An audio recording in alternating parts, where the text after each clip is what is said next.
Hello बच्चों, let us read this question. This question says water can act as an oxidizing as well as a reducing agent. So इस question में कहा गया है कि water हमारे पास ऑक्सीडाइजिंग और रिड्यूसिंग एजेंट दोनों की तरह एक्ट कर सकता है और हमें बताने की स्टेटमेंट ट्रू है या फॉल्स. सो इस क्वेश्चन को सॉल्व करने के लिए जो की कॉन्सेप्ट रिक्वायर्ड है वो है हमारे पास यहाँ पे concept of oxidising and reducing agent.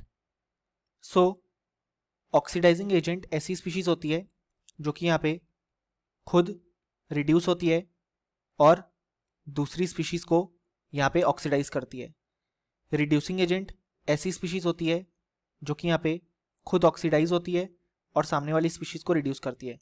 अब अगर हम बात करें वाटर की यानी कि H2O, सो इसमें अगर हम यहाँ पे हाइड्रोजन का ऑक्सीडेशन स्टेट देखें तो वो है यहाँ पे +1 और ऑक्सीजन का है -2. सो यहाँ पे हाइड्रोजन जो है वो अपने मैक्सिमम ऑक्सीडेशन स्टेट में है और यहाँ पे जो ऑक्सीजन है वो अपने मिनिमम ऑक्सीडेशन स्टेट में है. यानी कि बेसिकली यहाँ पे हाइड्रोजन अपने अब कम ऑक्सीडेशन स्टेट्स में जा सकता है लाइक 0 या -1.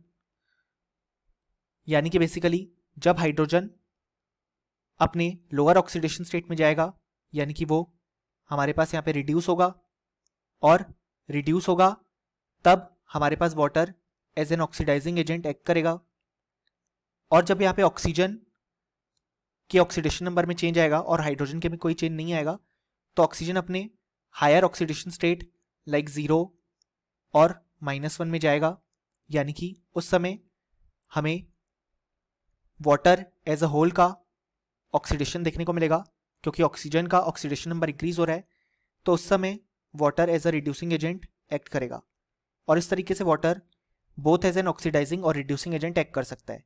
सो ये स्टेटमेंट बिल्कुल ट्रू हो जाएगा. सो ये था हमारा complete solution. Hope you understood it well. Best of luck.